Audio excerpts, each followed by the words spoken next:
Today we're going to be talking about sleep, sleep disorders and sleep hygiene. I'm interviewing Dr. Seamus Linnane.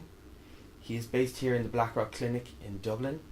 His specialty is general medicine and respiratory medicine. Seamus, welcome back to the show. Good morning, nice to meet you again. And now, last time what we did was we focused first on sleep definitions and how you would explain sleep to an alien. It's a strange concept if you're kind of looking at it from altitude. But this time I want to start with sleep disorders because I think that you're quite passionate about it, and there's a genuine want there to help people with sleep disorders. And so could you just run through, by way of introduction, the different sleep disorders that you encounter? Right, well I suppose we can sort of define it as people who are getting too much sleep and people who are not getting enough sleep. Right. Certainly in terms of the practice that I do and the people that I see, a large number of people will come to me with the problem of too much sleep or sleepiness, particularly during the day. So one of the commoner conditions within sleep medicine is a condition called obstructive sleep apnea. And obstructive sleep apnea, basically when people are coming, the kind of things that they mention or the kind of things that they're concerned about is that they're often very fatigued during the day, they're very tired in the day. They find it very difficult to wake up and to drag themselves out of bed in the morning. They feel very unrefreshed. And during the course of the day, of their working day, they find that they have periods of inattention. They'll sometimes have naps during the day. They'll sometimes need naps during the day. And then they find that when they get to the end of the evening or the end of their day that they fall asleep very quickly. The disease part of this presentation is what happens after they fall asleep. And in obstructive sleep apnea, the challenge or the difficulty for the person is that their breathing becomes interrupted during the course of the night. And this is often why sort of respiratory physicians are involved in the care of these patients. And so as somebody falls asleep, and we discussed this last time, their body becomes more and more relaxed and their muscles becomes more and more relaxed. And that includes the muscles of the neck and that includes the muscles of the upper airway. And so as they're trying to take a breath in while they're asleep, the muscles of their neck and their upper airway become very loose and very floppy. And the process of drawing a breath in actually closes over the airway. So for a brief, maybe 20 seconds, they'll actually will stop breathing because their upper airway has closed over. Now the normal response if somebody interrupts your breathing is that you struggle and you try harder and harder and harder to take a breath in. And you can see when we do sleep studies for these people that as the blockage progresses over time, that they start to struggle, they start to draw their chest in, they start to push their tummy out as they work harder and harder to take the breath in. Is that to open the flaps, like in an effort to like open the throat and neck when the air is coming back up, or is to inhale the air? It's on the inhalation, and if you imagine a bicycle pump, if you have a bicycle pump and you're pulling the pump out and you put your finger over the top, no matter how hard you pull that pump back, you can't get any more air into the pump. And the process of breathing is the exact same. So as you breathe in, you're pulling back on the bicycle pump. Because the top of your neck and the entrance into your airway has become floppy and loose, that's like putting your finger over the pump. And no matter how hard you pull or suck or try and draw in air, all it does is actually make the seal tighter and pull the top of the airway closed more and more. So the only real solution for this person in the middle of the night when they can't take a breath in is to increase the strength and the power in their muscles. And that involves that they have to wake up ever so slightly. Is that consciously waking up? Like, will they remember it, or is it just like, they just wake up the next morning feeling wrecked and they don't know why they feel wrecked? Well, very frequently it's the latter. So for the person who's been trying to take a breath in and their airway is occluded or obstructed, which is the name where the name obstructive sleep apnea comes from, as they increase their level of awareness, they don't quite wake up. but at the same time they're taking themselves out of the restful, restorative portion of sleep to a much lighter form of sleep, so that they can take a big breath in, often with a snort or a snore, because snoring is very common in this condition. But when they wake up the next morning, they don't realise that this has been happening during the course of the night. Now, the interesting thing and the startling thing is how many times that can occur during the course of a night for someone. So normally, if somebody is breathing normally during the course of the night, they might have some interruption to their breathing, maybe 2 or 3 or anything up to 5 times per hour.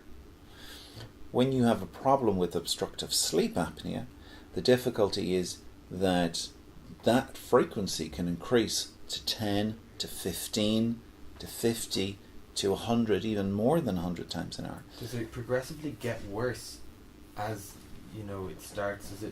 Do you have maybe, I don't know, you get obstructed airways 5 times an hour, and then it becomes 10 times an hour, and then does it get worse, as you said, over time, or is it? Well, certainly as we age, we see the numbers of people who suffer and struggle with obstructive sleep apnea increases. So as we get older, the numbers of times that you stop breathing per hour will increase. But usually we find as people come to us and they'll present across a spectrum of mild disease, moderate disease, and severe disease. And anybody who's stopping breathing more than 30 times an hour has, by definition, severe disease. But if you think about that, if you stop breathing 30 times an hour, it means every 2 minutes your breathing is stopping. And when your breathing stops, you're struggling to take a breath up again. And you're having a little micro-arousal. And so the normal restful sleep pattern is being disrupted every 2 minutes. It's like, for the entire course of your night, every 2 minutes, you're waking up. And so when you wake up the next morning and you've had your 8 hours in bed or however long it's been, of course you're going to feel tired. Of course you're going to feel really fatigued. You've been waking every 2 minutes for the last 8 hours. And I suppose that would look on a chart like a lot of little blips, on if you were to graph it. Yes. But when you drop down into the different phases of sleep, you're not being allowed down past the first level, really, are you? If you have sleep, it's obstructed, if your airway is obstructed. I think that your sort of description about the graph and the dips in the graph is really very accurate. And what we see, and it's often called a sawtooth pattern, where we see either, and we can plot it lots of different ways, but we can see somebody's oxygen dip down into quite a low and abnormal level and come back up again. We can see somebody's heart rate go up and come back down again as they struggle to take a breath. We probably see their blood pressure shoot up briefly and then come back down again.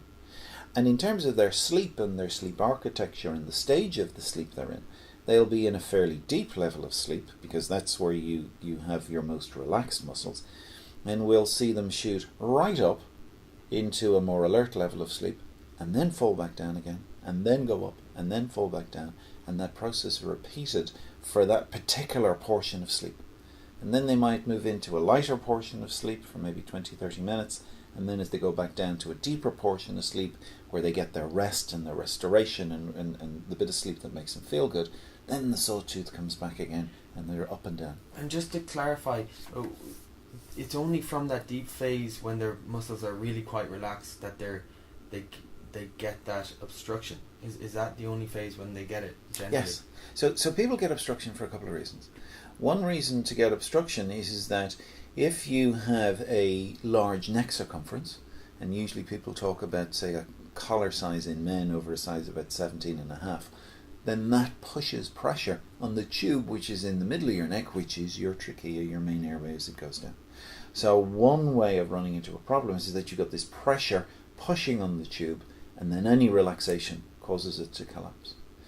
The other thing that we sometimes see, because about 10% of people who will come to a sleep clinic and ends up with a diagnosis of obstructive sleep apnea will have an entirely normal weight. And sometimes people have differences in terms of the way that the back of their throat and the back of their mouth and their entry into their airway is shaped. We all have different facial shapes. We all have different arrangements in terms of the position and the size and basically how much space is available at the back of the throat to take a breath in. And so if that's a narrow area, or if it's a tall and a thin area, then that will be predisposed to close over as well. Is there any sort of topography of the, like when you see patients that aren't overweight or, I suppose pre-diabetic or have a large neck size, is there any sort of, I don't want to dip into phrenology here, but is there any sort of look or particular distinction that when you see, the shape of a head or the shape of a neck, that you say to yourself, this is high probability that they'll have? Sure. I think it clearly is not phrenology, but I think what you're looking for, or what you're trying to identify for somebody who may have a contribution from their facial shape, or essentially what you're trying to infer is the shape of their throat. You're looking to see, do they have a slightly smaller lower jaw? Do they have a degree of overcrowding in terms of their lower teeth? And you're looking to get a sense, is the space back here smaller than you might otherwise expect, or small enough to cause a problem? Very occasionally you see people who have very large tonsils, and some people who have a sort of a large tongue towards the back of their throat. All of those things will contribute to not leaving a lot of area back there for taking the breath. So there's a score, it's called the Mallampati Score, and it's a very simple score. And what you do is you ask somebody to open up their mouth, and you have a look in the back, and you see, can you see the very back of their throat? In some people, they'll open their mouth, and you can't actually see over the top of the tongue into the back of their mouth. And in some people, they'll open their mouth and you get a very clear picture all the way back. So the people who open their mouth and in whom you can't see the back of their throat, those are the people who don't have a lot of space back there. And those are the people who you think, well, maybe there's a narrowing in that area, maybe there's a tension back there such that they're a little bit more predisposed to have that collapse over when they sleep. That's really interesting that there's a proclivity there based on an anatomical nuance that you would have. Just in terms of diagnosis and diagnosing this sleep disorder, when people come into you, what's to stop, just like playing devil's advocate here, what's to stop just, a lazy person coming in here, and I hate to use the word lazy, but someone who doesn't actually have a sleep disorder, how do you filter for that? Like just someone who's complaining about being tired all the time, energy balance kind of way. How do you screen that out when you're diagnosing someone? Because it sounds like, it could be, a thing where someone would get, a slip paper that says they have a sleep disorder when they really...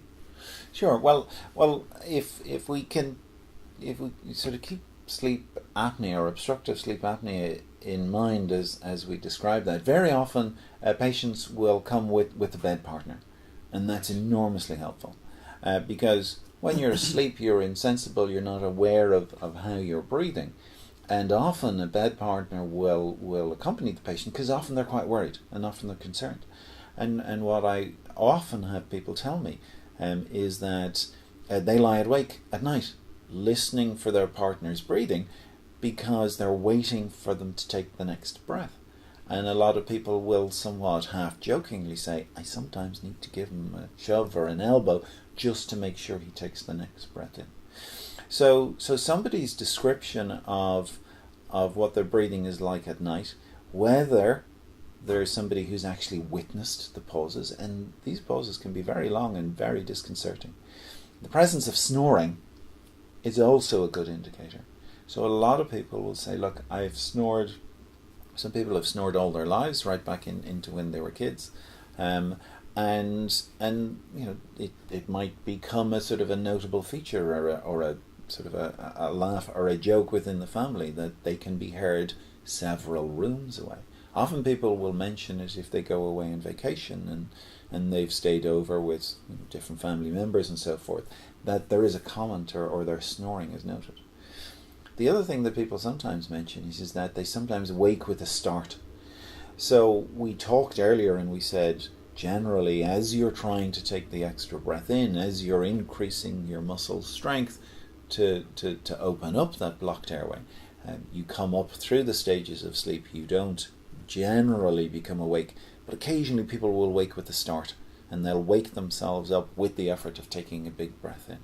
And that happens maybe about half of the time, but it's a very significant observation, and certainly if somebody is giving us a history, it's something that we listen to very acutely. And how, when you get the history, do you have, like, for example, diet, amount of stimulants taken in, referring to coffee, referring to green tea, anything really, types of food? We touched lightly on, people who are pre-diabetic or just people with a large exercise.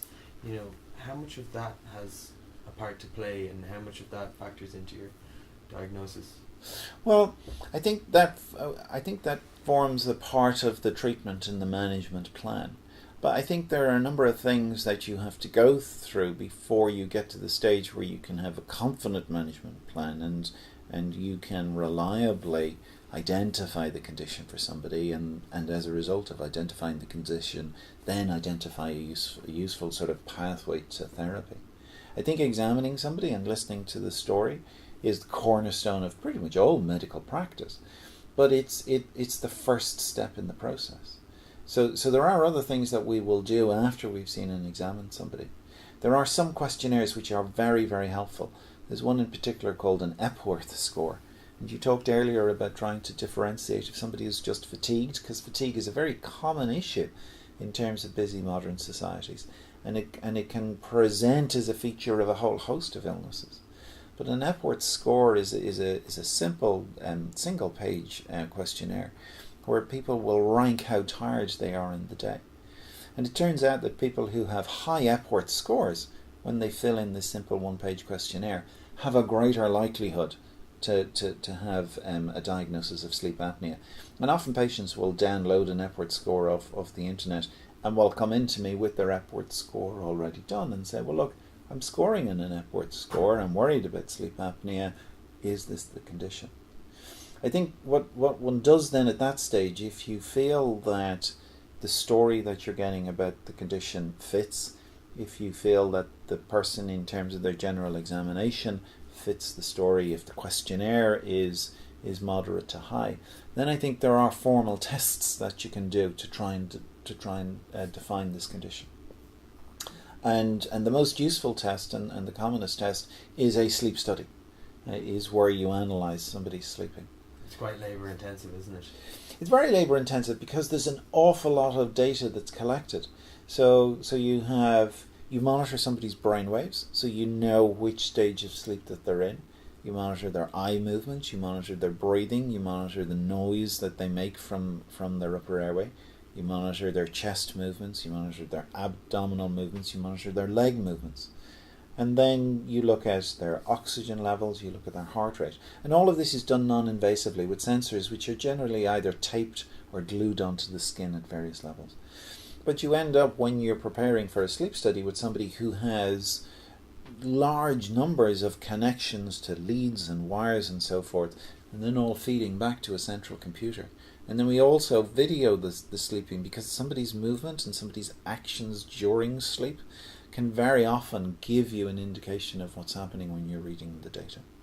So that's usually a one-night, sometimes it's a two-night study, which is, as you say, labour intensive, because when we sit down afterwards, and we sit down and there's a group of consultants and there's technicians analysing the tests and the results, you're analysing it in 30-second sort of marks. They're called epochs. And for the entire course of the night, you're looking at each 30-second block. And you got to do it for the whole 8 hours or however long it's been that the test is run for. So there's a lot of data, there's a lot of information. From our point of view, pattern recognition and being able to look at the graphs, and we talked about the sawtooths and so forth, sometimes you pick out very characteristic appearances in terms of the data as it's filtering through. And then you go back and you have a look at what we talked about earlier, which is the number of times that somebody's breathing is stopping or is interrupted per hour. And we can count that, and we can measure it per hour of sleep. And we know it's sleep because we have the brainwave analysis. So if somebody is awake for half of the night, we can exclude that from the analysis and just focus on the sleeping bit. we can say, look, is this less than 5 times in an hour? In which case it's a normal and reassuring sleep study for that question. Is it 5 to 15 times in an hour? And that's a sort of an intermittent kind of phase where if there are symptoms, we'll maybe consider a course of treatment. If there's not symptoms, we might not. And then we see if it's over 15 times an hour where treatment becomes a more important issue. Right. And at this stage, you have the various different kind of from moderate to severe obstructive sleep apnea types of in patients. And then if you judge that they have, for example, severe obstructive sleep apnea, what's the next course of action? What is the treatment? I'm looking over at the head device. My masks. Yes, exactly. We have a selection of masks which we use to sort of illustrate some of the therapies. There are a mixture of both interventions and lifestyle modifications. So I guess if we talk about the lifestyle modifications first. Issues around sleep hygiene, which we will have discussed before, and taking care with late night use of stimulants, and when you take exercise and those kinds of things, and say light stimulation or mental stimulation before sleep, those are important, but they're not as important for dealing with some of the, say, insomnias or difficulty getting to sleep that we talked about. Usually when somebody who has obstructive sleep apnea goes to bed, they fall asleep really, really quickly. The latency between putting their head on the pillow and actually falling asleep is really short. Why? Because they spent all last night being awake every 2 minutes or more. And is it comparatively shorter to a person with a normal sleep cycle? Yes, absolutely. It's one of the features of the sleep study that you'll look at is you'll look at the sleep latency and you'll see how long does it take for this person to fall asleep. Are they very, very tired? What time are you kind of looking at there? So usually you're talking about periods of less than 20 minutes. And some patients will be asleep literally in a matter of a couple of minutes, and often they will be very deeply asleep and then starting the cycle that went on last night, which is the recurrent interruptions. So people with sleep apnea, and occasionally you will hear the misconception and they'll say, well, there's nothing wrong with my sleep because I put my head in the pillow and I'm out like a light. And actually that's part of the issue, that's part of the problem. They are so tired that they can't but fall asleep the minute they put their head on the pillow. But equally they can't but fall asleep if they're sitting in the cinema, or if they're at a meeting and somebody's droning on, or worryingly, and we can talk about some of the consequences, if they're sitting in a car and they're in the middle lane and or either at a traffic light, at least at the traffic light somebody will beep behind you. But if you're in the middle or the outside lane of a motorway and you're watching the central meridian bars just ticking by and by and by, and long distance driving is quite boring and prone to periods of inattention, but you're travelling at high speeds. Periods of inattention can sometimes be fatal. Periods of micro sleep where you actually fall asleep at the wheel can have devastating impacts and devastating results. Micro sleep is, just for the listeners to define it, is like between 1 and 30 seconds, or is it? Yes. So if you are, and we're talking now about people who are very, very tired indeed, and they're looking for any opportunity, their pressure to sleep is enormous. It's built up and built up and built up. Sleep, it's, what's that called, where you have sleep debt, where you have, like, you haven't slept properly for 3 or 4 nights, and then you have to actually almost repay that. Yeah, the sleep debt, as you say, and the way people think about sleep, and they think about, well, why do we get sleepy? The idea or the theory is that you wake up in the morning and your pressure to go to sleep is very, very low. The longer you're awake, the more that pressure slowly builds up at time, and there's a clock type mechanism within the brain that slowly increases the pressure to sleep. Is that chemically? I know that you're referring sort of to circadian rhythms, and what's chemically building up that causes? So not all of it is fully understood, but and I suppose it's at a theory stage. It allows us to build a sort of a conceptual idea of why somebody would sleep, or what is even the notion of sleepiness, and that's where this sleep pressure idea has come from. That the longer you're awake, the more pressure there is, so that if you sleep deprive somebody, as you just mentioned, they haven't had an opportunity to sleep, and their sleep pressure is building up to an intolerable level, such that if they have a period of inattention, or if they have a period where they're not required to be focusing on something, then they will sleep briefly for maybe a matter of seconds. But again, if we go back and we talk about what happens in terms of driving on the road, if you are inattentive for a matter of seconds, that can be potentially devastating. If you are asleep for a matter of seconds, you can travel tens of meters or more on a fast road, on a fast roadway. I mean, it's completely accurate what you're saying. There's a study done recently about brake patterns, a study of brake patterns in car accidents in the east coast of America, and the fact that a lot of motorway incidents don't have brake patterns. Sure. Because the people are asleep. Your natural reaction when you get into a collision or anything like that, or see brake lights coming up fast on you, is to slam your foot down. But for I think it's like 35% of the cases, there's no brake pattern. Sure. And it suggests maybe a death wish, or more likely that people were asleep at the wheel and they didn't see it coming. Yeah, I mean, there's the area of the effect of sleep and road safety has received a lot of attention, and a lot of justified attention. There's another study from the States which looked at fatal road traffic accidents involving heavy goods vehicles, and they found that when they looked back over those cases, that maybe in about 40% of them there was a problem in terms of sleep, be it sleep apnea, which would be the commonest condition, or some of the other sleep problems, even down to sleep deprivation. So this whole issue of driving and sleep apnea is probably worth thinking about a little bit, because it's so important. So one of the major consequences of untreated sleep apnea is a significant increase in road traffic accidents. And figures vary depending on which studies you look at. It certainly, the figures of, say, threefold are consistent. Some studies go higher, some studies go sevenfold or higher. But it's definitely increased. And the importance is such that in most jurisdictions, road licensing authorities take note of this. So listeners may have noticed, if they've had a driving license application in the last 2 years, that there is now a section, and it's a relatively novel development and a welcome one and an encouraging one from the road safety authorities, that sleep apnea is now a registrable condition on a driving license, in much the same way as epilepsy has been for many years.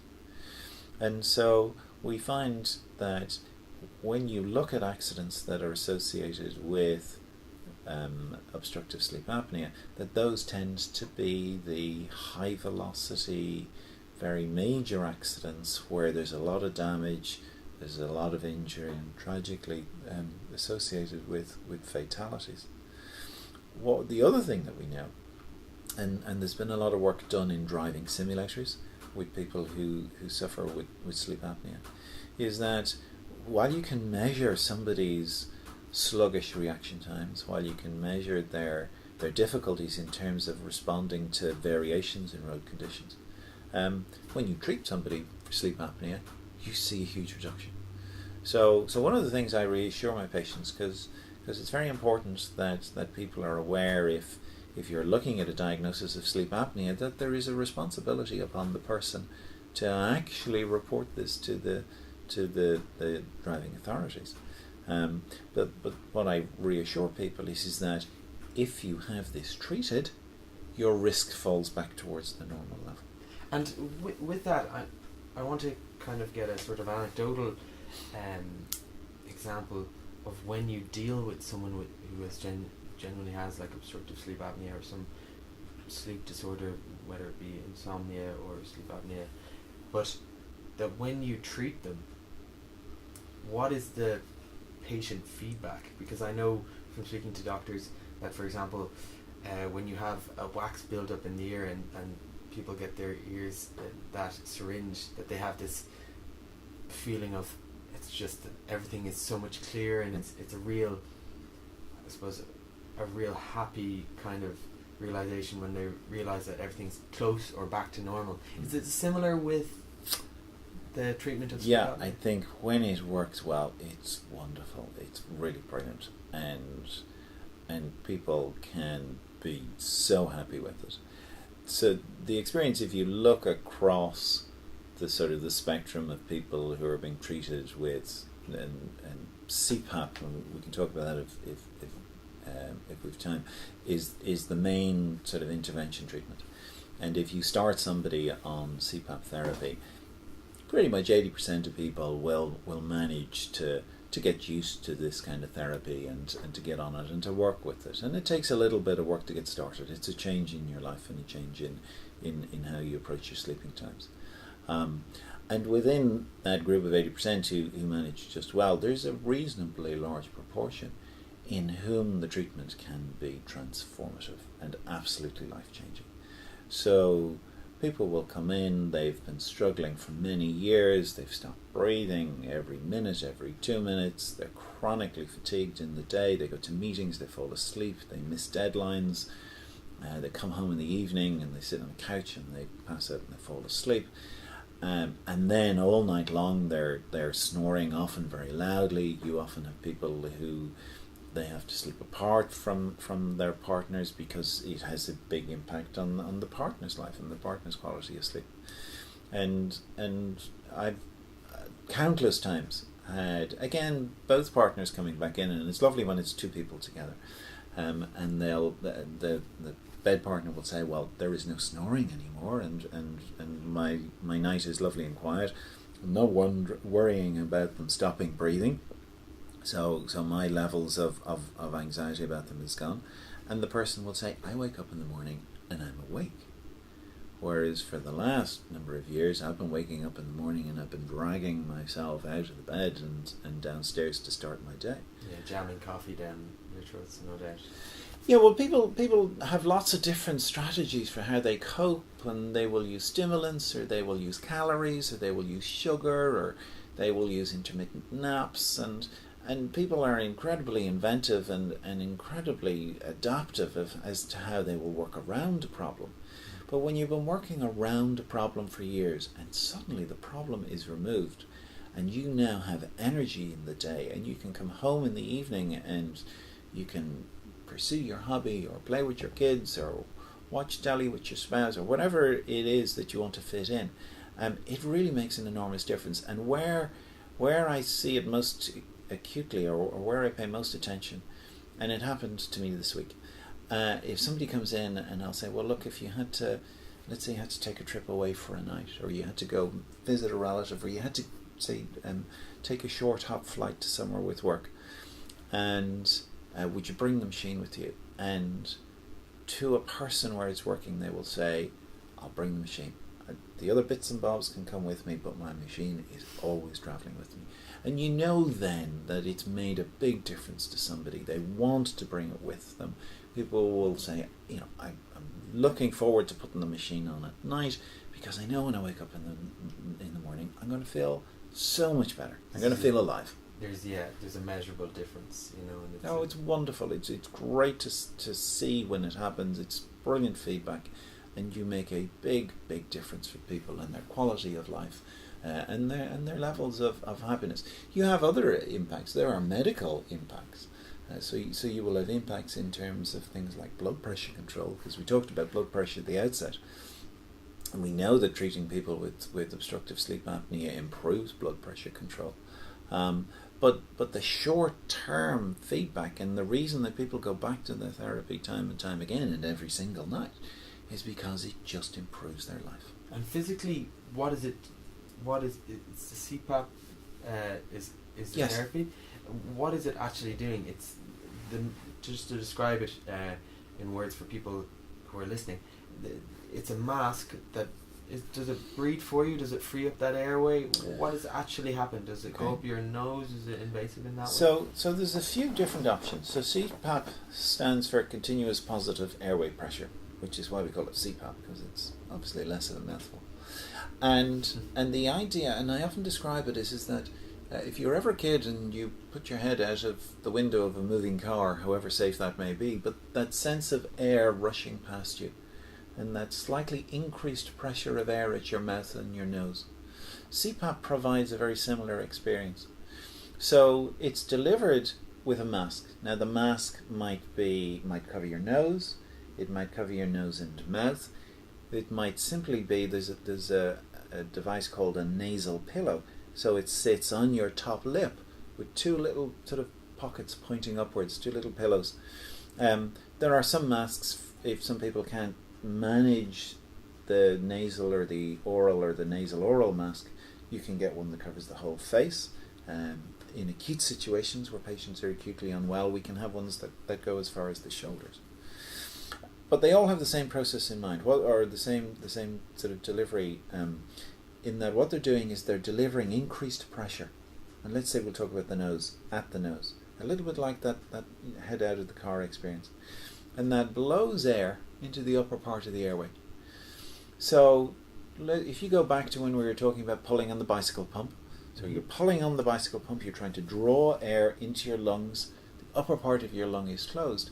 Well, now this jet of air is coming from the upper part of your airway, blowing down to the obstruction and blowing apart the walls of the airway tubes that have collapsed. Is it sort of like a valve? If we were to picture, is it like a valve, the airway tubes, when it's closed? Yes. And then it opens, and it's sort of like a one-way valve that when pressure is applied from the outside, that's what provides the impetus to open. Okay. So the patient is providing pressure from below the valve, sucking the valve closed. Mm-hmm. The machine is providing pressure from above, blowing the valve open. From the tire to... Yes. To That's exactly it. That's exactly it. Okay. So the mask is connected to a tube, which is maybe about 1 inch in diameter. And that's connected to a compressor, which usually sits on a bedside table. And the compressor has about the same footprint as, say, a laptop. So it's not huge, but it does need its own space. Because it's a compressor, it will hum during the course of the night.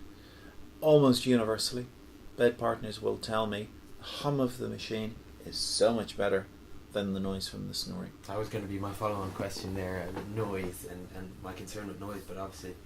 No, it tends not to be. I can think of 1 or 2 cases where the machine noise was noticed by somebody else and was noticed negatively, but it's not very intrusive. It's a little bit like having a fan going in the room overnight, and you will hear surges because as the person breathes, these machines have become very intelligent in the last few years, so they will sense what the person is doing, and they will sense if the person is in a light sleep. Well, there's not much point in putting a lot of pressure in because they're keeping their airway open. They'll sense if the person is in a deeper sleep, that the machine needs to push a little harder. The machine also differentiates between the early part of the night and the later part of the night. So in the early part of the night, the machine won't push very hard because it knows that you're just settling into your night's sleep.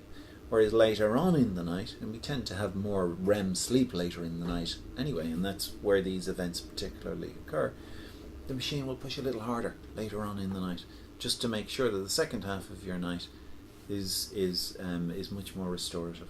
Amazing. And I suppose I just want to stick you on a point there. You mentioned haulage, sort of logistics style driving, like for big trucks, and you mentioned a study there. When it comes to, I suppose, that kind of work and the kind of, you mentioned the busy lifestyle and the modern era where, you know, you go home and you're being bombarded with light from like phones and TV screens and laptops, and that style of that lifestyle, is it a chicken or egg situation where we're seeing a lot more sleep disorders and problems with sleep because of the way we're living life at the moment? Like you mentioned, like logistics companies, guys who have to be on the road 14 hours a day, and then they sleep in the back in the truck, like in the section of the truck, and then they have to go again, and it's high risk because you're traveling at speeds in a large truck. on monotonous motorways, because those trucks are too big to go on country roads. Sure. It's not a challenge, so it's kind of boring, but it's high risk. Well, I think there's obviously a concern about something like sleep apnea in somebody in charge of a large vehicle, which can potentially harm others. Train drivers is another example. Bus drivers, haulage drivers. In fairness to the haulage industry, that's recognised in terms of fatigue levels. So there are strict limits placed on drivers as to how long they can drive for any period of time, and there's quite strict enforcement of those rules. So there is a recognition that fatigue and tiredness impairs one's driving ability, and obviously if you have a haulage driver's license, it's a special class of license, and so the rules around they're described as Class 1 and Class 2 licenses are a little bit different. The effect on your motor skills are the same, whether you're driving a domestic car or a huge big articulated lorry. So I think there is recognition within the industry that they need to protect against fatigue by limiting driving. There is recognition amongst road safety authorities that they need to at least flag up the issue of obstructive sleep apnea and have it as a declarable condition. There isn't, as far as I'm aware, in any jurisdiction, mandatory testing for people, and whether that's a good or a bad idea, you could argue either way, I suppose. Obviously, my feeling is that for a condition that is so easily reversible, and I would deal with a number of drivers who are in that very circumstance, and when they go in the back and they sleep in their cab, they have their machine and they use their machine, and they're very responsible about that. So I think because therapy is generally well tolerated, because there are very few downsides to therapy, and because it makes such enormous difference, both in terms of, we've talked about people's lives, but now in terms of public safety, then it is important that if people think that they may be struggling with this condition or these conditions, then they look to have them identified.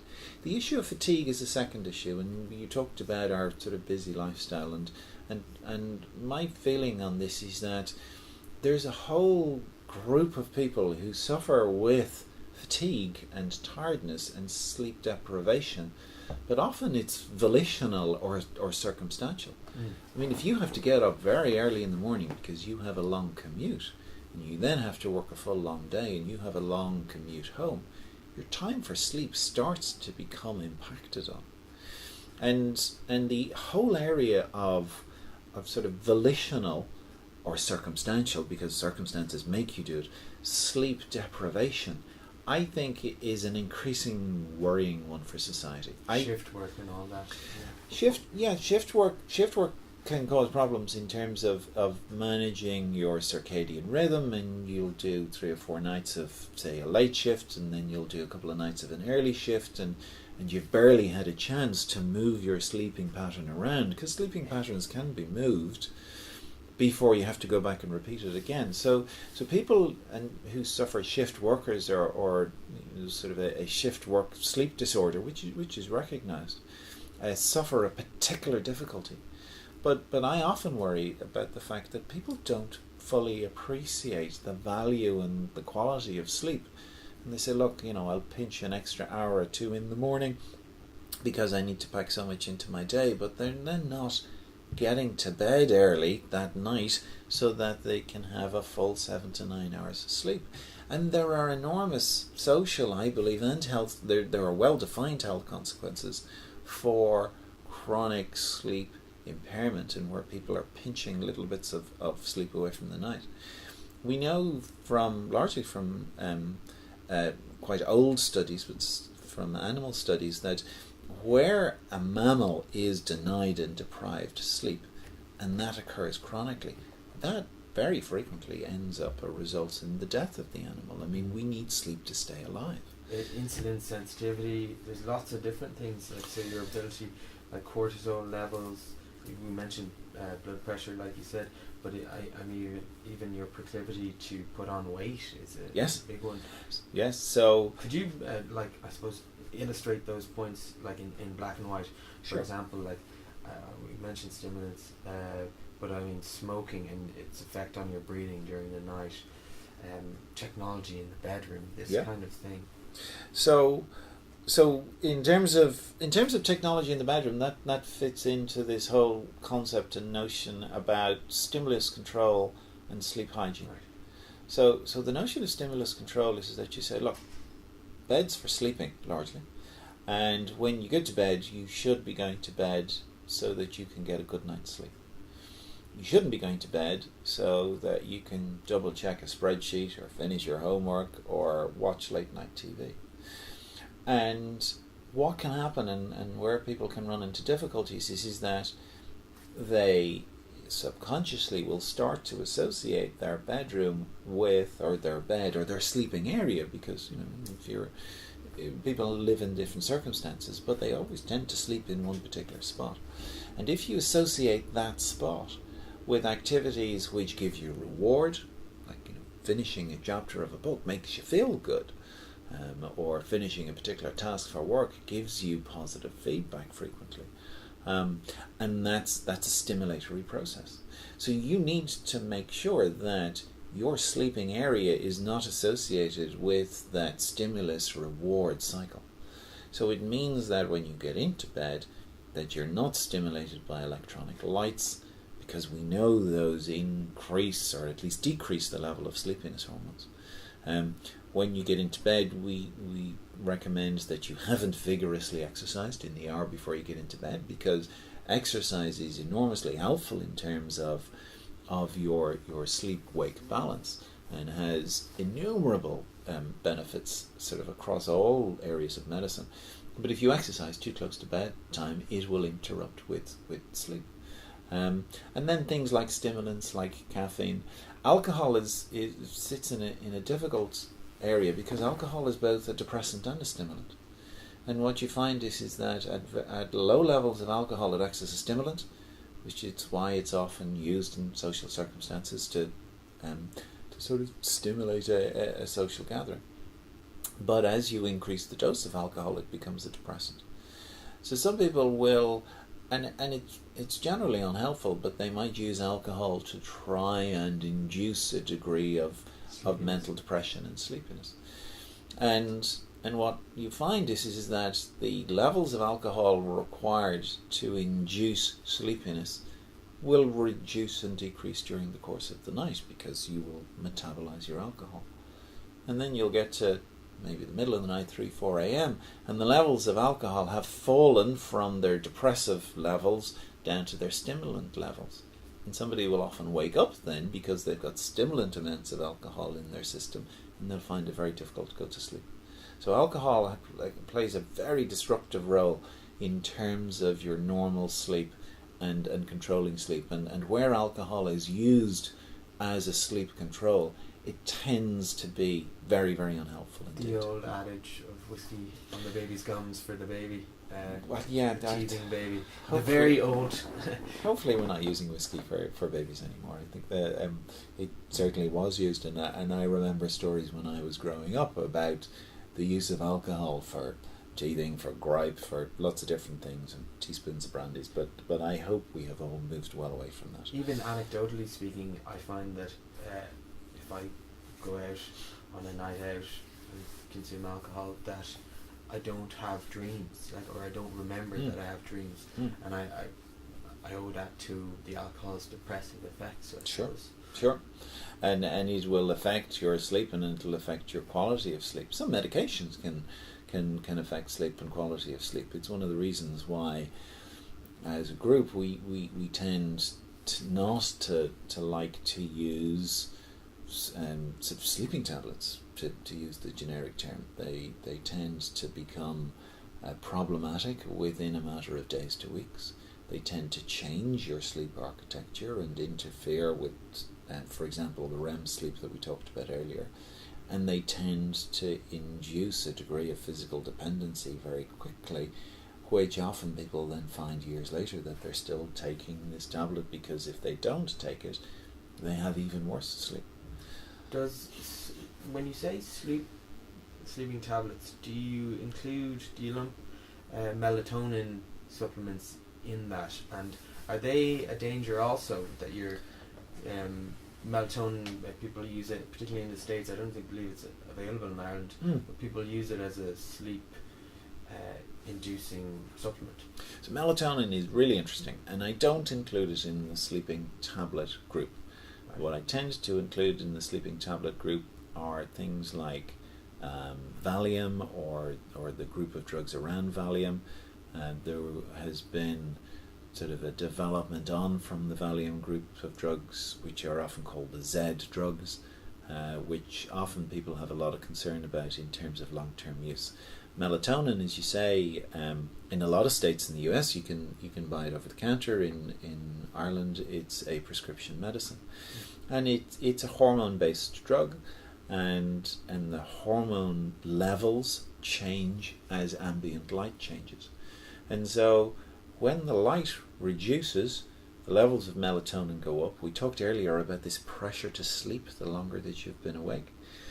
And often what melatonin will do is, melatonin is very good for initiating or promoting getting to sleep. And for people who have difficulty sleeping, generally, for younger people it's a difficulty getting to sleep, and for older people it's a difficulty waking up in the middle of the night and not being able to get back to sleep. And where melatonin fits, and it is occasionally very helpful, it's often, as you say, used for jet lag. So if you take melatonin pretty much about half an hour before bedtime in your destination, when you get there, it promotes sleepiness, it allows you to get to sleep, and therefore allows you to wake up at a time that's sort of closely linked to your destination time. And it can be helpful if people struggle with jet lag. And then for people who have problems initiating sleep, and we're out of the travel sphere, then the use of melatonin can be helpful in those circumstances, and some patients have found it very helpful and very beneficial. And I just want to question on smoking, and then we also mentioned before the issue of using calories for people with sleep apnea, but I want to talk about for people just with general sleeping habits. You mentioned exercise before bed, eating right before bed. I know it's a no-no, but could you go into that in just a wee bit of detail? Sure. So what tends to happen is that as you eat very close to bedtime, you're going to bed with quite a full stomach, and you're increasing the amount of regurgitation and acid production that you have. You can often find, and people will report it, that some of the gasping episodes that people have during the night is that they have small little ejections of material from their stomach up into the upper part of their windpipe, and actually it causes irritation, and some people can even suck a little bit of gastric material down into their lungs. So eating very late, in the same way as exercising very late, can reduce the effectiveness or your ability to get to sleep. Smoking is easy because smoking is pretty much bad for everything. There's very little of any conditions that smoking benefits, and we didn't quite talk a lot about the downsides or the health sort of negative effects of chronic sleep deprivation, but all of the things that sleep deprivation can cause, smoking makes worse. So things like heart disease, things like a propensity to stroke, things like mortality or dying from any cause, there's an impact from that. The nicotine from smoking causes stimulation, because nicotine works centrally in your brain. That's why it's addictive. Your brain craves the nicotine because the last amount of nicotine from the last cigarette has been washed out of the body already. And so smoking stimulates the brain. We talked a little bit earlier about stimulus control. well, there's a very efficient stimulus for the brain. That's why smoking is so entrenched in society, even despite all of the fantastic efforts of the last couple of decades. So certainly, a lot of the sleep disorders will be made worse by smoking. Things like sleep apnea, you will see the number of times that they stop breathing is worse when they smoke. And apart from general health advice, where really if you're looking to save 10 or maybe even 15 years of life to be lived, and that's the benefit of not smoking, is at least an extra decade of life.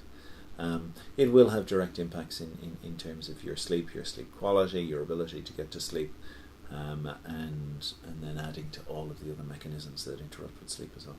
And for patients coming in, there's a sort of is there certain hallmarks? I say this now, speaking true cold sores, but I mean, is there certain hallmarks that you look for in just the physical? We mentioned the architecture inside, of someone's face and of their inside their mouths, but I mean, in terms of like cold sores, in terms of like redness of the eyes, is there certain physical attributes associated with lack of sleep that you look for, or do you just go, do you see a person and you're like, this person's obviously tired? Well, I think sleep is such an intensely personal and universal facet of sort of being a person, that actually you're kind of examining with your ears in a sense, in that if somebody says they're tired, they're tired. Right. And there's very little that I can do that will either agree or disagree. It's incredibly subjective. We know it's incredibly real, we know it's incredibly physical, but it is subjective. If somebody wakes up in the morning and their sleep has been disturbed, either for the reasons we've talked about or other sleep conditions, then their sort of lack of energy in the morning, their fatigue, their urge to stay on in bed, or that pressure of sleep, that's all incredibly subjective. And there isn't a lot that you can do to quantify that in terms of an assessment. We can bring people into the sleep lab and we can sit them in front of a screen and we can measure their tendency to fall asleep, or their sleep latency, and we can see, do they fall asleep very quickly in a controlled environment, and how quick is that compared to somebody else. It's called a sleep latency test. And so we can quantify fatigue in that way. You can quantify fatigue with the Epworth questionnaire we talked about. But really, and you were saying earlier about how do you differentiate different causes of fatigue, or whether somebody's fatigued or not. The bottom line is, if somebody says I'm tired, they're tired. There's no real reason, unless you're dealing with a hypochondriac, that they wouldn't say it otherwise. I understand your point. Yeah. I'm afraid that's all we have time for. Dr. Seamus Linnane, it's always fascinating and I always learn something new. Thank you very much for joining us. Thank you very much for having me. It's been a pleasure.